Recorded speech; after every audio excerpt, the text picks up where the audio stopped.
નમસ્કાર મિત્રો, આજની નવી વાર્તામાં તમારા બધા મિત્રોનું સ્વાગત છે। મિત્રો, વાર્તા સાંભળશો તો ચોંકી જશો, છેલ્લે સુધી સાંભળજો। મારું નામ નીરવ છે, હું સુરતના પ્રાઇવેટ કંપનીમાં નોકરી કરતો હતો। લગભગ 6 મહિનાથી ગામે ગયો ન હતો। આખરે રજા મળી એટલે રાત્રે 10 વાગ્યાની બસમાં બેઠો હતો। બસમાં ભારે ભીડ હતી। મારી ડબલ સીટમાં હું એકલો હતો। કંડક્ટર ટિકિટ ચેક કરી રહ્યો હતો ત્યારે લગભગ 25 વર્ષની એક જવાન ભાભી બસમાં ચડ્યા હતા। તેમના હાથમાં નાની બેગ હતી અને ચહેરા પર થોડીક ગભરાટ દેખાતી હતી।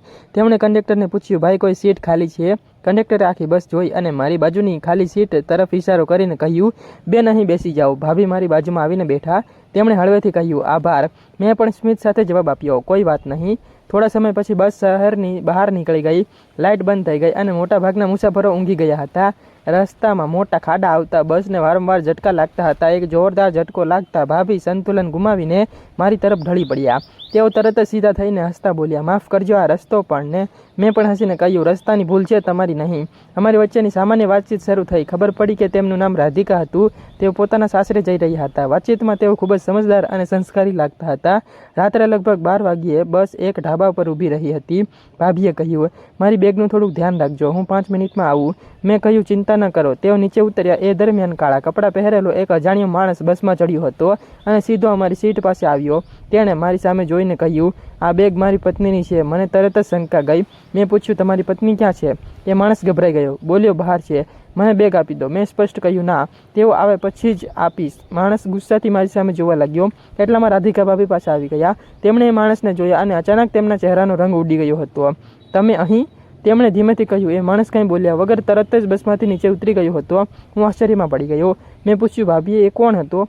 થોડી જ વાર સુધી તેઓ ચૂપ રહ્યા, પછી ધીમેથી બોલ્યા, હમણાં કંઈ પૂછશો નહીં, બસ ગામ પહોંચી પછી બધું જ કહીશ। બસ ફરી આગળ ચાલી। મારા મનમાં અનેક પ્રશ્ન દોડવા લાગ્યા હતા। એ માણસ કોણ હતો? રાધિકા ભાભી તેને જોઈને કેમ ગભરાઈ ગયા? અને સૌથી મોટો સવાલ તો એ માણસને બેગ વિશે કેવી રીતે ખબર હતી? બસ ગામથી હજુ લગભગ 1 કલાક દૂર હતી અને એટલામાં મારા મોબાઈલ પર એક અજાણ્યા નંબર પરથી મેસેજ આવ્યો હતો, જો જીવતું રહેવું હોય તો એ ભાભીથી દૂર રહે, નહીં તો સવાર નહીં જોઈ શકે।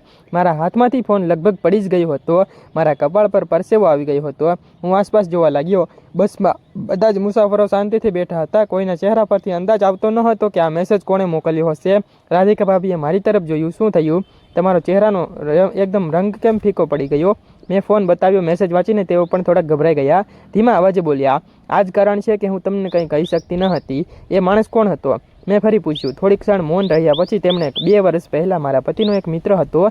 શરૂઆતમાં બધાને સારો લાગતો હતો, પણ પછી ખબર પડી હતી કે તે લોકો સાથે છેતરપિંડી કરતો હતો। અમારા ઘરના મહત્વના કાગળો અને જમીનના દસ્તાવેજો મેળવવાનો તે ઘણા સમયથી પ્રયાસ કરી રહ્યો હતો। હું ધ્યાનથી સાંભળતો હતો અને આજે મારી બેગમાં એ જ દસ્તાવેજોની નકલ છે। કદાચ તેને કોઈને ખબર આપી દીધી હશે કે હું આ દસ્તાવેજો લઈને ગામ જઈ રહી છું।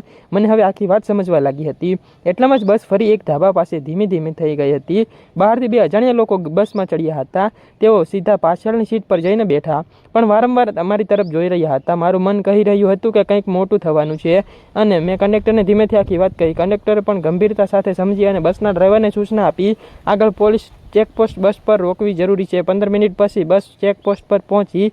પોલીસ બસમાં ચડી। એ સમયે પાછળ બેઠેલા બંને અચાનક ઊભા થયા અને બસમાંથી ભાગવાનો પ્રયાસ કર્યો। પોલીસ તરત જ તેમનો પીછો કર્યો। થોડા જ મિનિટોમાં બંને પકડાઈ ગયા હતા। ત્યાર પછી તેમની તપાસ કરતા તેમના મોબાઈલમાં રાધિકા ભાભીના ફોટા, બસનો નંબર અને દસ્તાવેજો વિશેની માહિતી મળી આવી। પોલીસ અધિકારીઓએ કહ્યું, તમારી સતર્કતાના કારણે આજે મોટો ગુનો અટકી ગયો। રાધિકા ભાભીના ચહેરા પર પહેલીવાર રાહત દેખાઈ હતી। તેમણે મારી તરફ જઈને કહ્યું, જો તમે બસમાં મારી બેગનું ધ્યાન ન રાખ્યું હોત તો આજે હું બધું જ બગડી ગયું હોત। હું હસીને બોલ્યો, મેં તો ફક્ત માણસાઈ કરી। સવારે બસ ગામ પહોંચી। બસમાંથી ઉતરતા પહેલા રાધિકા ભાભીએ કહ્યું હતું, આ ઉપકાર હું ક્યારેય ભૂલીશ નહીં। મેં જવાબ આપ્યો, ઉપકાર નહીં ભાભી, ક્યારેક અજાણ્યા લોકો પણ પોતાના બની જાય છે। તેઓ સ્મિત સાથે પોતાના પરિવાર તરફ ચાલ્યા ગયા હતા। હું બસ સ્ટેન્ડ પર ઊભો હતો, પણ મારા મનમાં એક જ વિચાર ચાલતો હતો। એક સામાન્ય બસની મુસાફરીએ મને શીખવ્યું હતું કે સાવધાની, વિશ્વાસ અને માણસાઈ ક્યારેક કોઈનું આખું જીવન બચાવી શકે છે।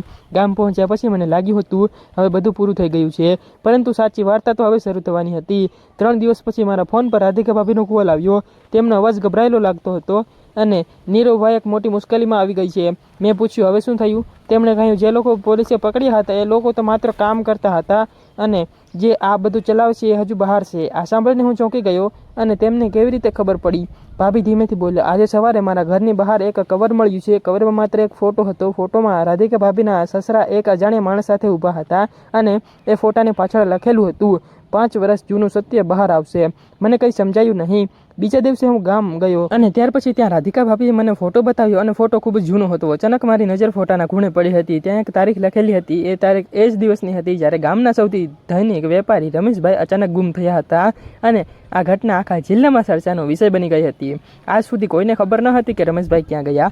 મને હવે લાગવા લાગ્યું હતું આ દસ્તાવેજો અને ગુમ થયેલી વેપારી વચ્ચે કંઈક સંબંધ છે અને ગામના એક વૃદ્ધ માણસને એમ ફોટો બતાવ્યો। ફોટો જોતાં જ તેમના ચહેરાનો રંગ બદલાઈ ગયો હતો। તેમણે ધીમેથી કહ્યું હતું, આ વાતમાં હાથ ન નાખતા દીકરા, ઘણા લોકો બરબાદ થઈ ગયા છે। હવે સસ્પેન્સ વધુ વધી ગયો હતો। રાત્રે હું ઘરે પાછો આવ્યો એટલામાં મારા મોબાઈલ પર એક વિડીયો આવ્યો હતો।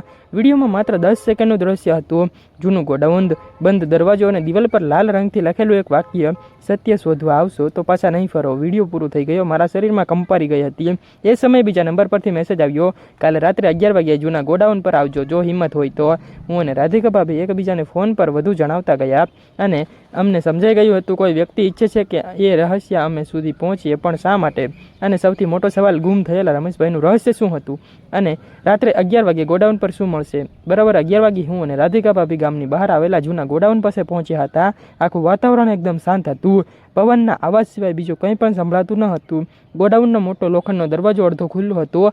મેં ધીમેથી કહ્યું, ભાભી સાવધાન રહેજો। અમે મોબાઈલની ટોર્ચ ચાલુ કરીને અંદર ગયા હતા। અંદર ધૂળ જ ધૂળ હતી। ઘણા જ વર્ષોથી અહીં કોઈ આવ્યું ન હતું એવું લાગતું હતું। અચાનક અંદરથી કોઈના પગલાંનો અવાજ આવ્યો હતો। અમે બંને એક થાંભલા પાછળ છુપાઈ ગયા અને થોડી જ વારમાં કાળા કપડાં પહેરેલો એક માણસ અંદર આવ્યો હતો। તેના હાથમાં નાની એવી બેગ હતી। તે સીધો એક જૂના કબાટ પાસે ગયો હતો અને જમીન પરના લાકડાના પાટિયા ખસેડવા લાગ્યો। પાટિયાની નીચે એક લોખંડની પેટી હતી। એટલામાં જ મેં પોલીસને ફોન કરી દીધો। પોલીસ આવી એ પહેલાં જે માણસ પેટી ખોલી, અંદર ઘણા જૂના દસ્તાવેજો, જમીનના કાગળો અને રોકડ રૂપિયા હતા। રાધિકા ભાભી બોલી, ધીમેથી બોલ્યા, આ જે દસ્તાવેજો છે જેના માટે આ લોકો છેલ્લા ઘણા જ વર્ષોથી પાછળ પડ્યા છે। એટલામાં જ એ માણસની નજર અમારા પર પડી ગઈ હતી। કોણ છે ત્યાં? તે બૂમ પાડી અને અમે બહાર દોડ્યા। એ માણસ પાછળ દોડવા લાગ્યો। ગોડાઉનની બહાર પહોંચતા જ પોલીસની જીપ આવી ગઈ હતી। એ માણસ ભાગવાનો પ્રયાસ કરતો હતો પરંતુ પોલીસે તેને ઘેરી લીધો। તપાસ દરમિયાન જાણવા મળ્યું હતું કે તે જ આખી ટોળકીનો મુખ્ય માણસ હતો। 5 વર્ષ પહેલાં તેને નકલી દસ્તાવેજો બનાવીને ઘણા લોકોની જમીન હડપવાનો પ્રયાસ કર્યો હતો અને રાધિકા ભાભીના સસરાએ એ સમયે તેની વિરુદ્ધ પુરાવા ભેગા કર્યા હતા અને સુરક્ષિત જગ્યાએ છુપાવી દીધા હતા। એ જ પુરાવા આજે આ પેટીમાં મળ્યા। પોલીસ અધિકારીએ કહ્યું, આ કેસ 5 વર્ષથી બંધ હતો। આજે તમારા બંનેના કારણે આખું સત્ય બહાર આવ્યું। થોડા દિવસ પછી ગામમાં સૌએ રાધિકા ભાભી અને મારી હિંમતની પ્રશંસા કરી હતી। હું સુરત પાછો જવા નીકળ્યો। બસમાં બેસ્યો ત્યારે રાધિકા ભાભી હસતા હતા। બોલ્યા, આ વખતે બસની મુસાફરી શાંતિથી કરજો, ફરી કોઈ રહસ્યમાં ન ફસાઈ જશો। હું પણ હસીને બોલ્યો, હવે તો ગામ આવતા પહેલાં 2 વાર વિચાર કરીશ કે બસ ધીમે આગળ વધી અને સમજાયું કે ક્યારેક એક સામાન્ય મુસાફરી પણ માણસને એવી ઘટનાનો સાક્ષી બનાવી દે છે, આખી જિંદગી યાદ રહે છે।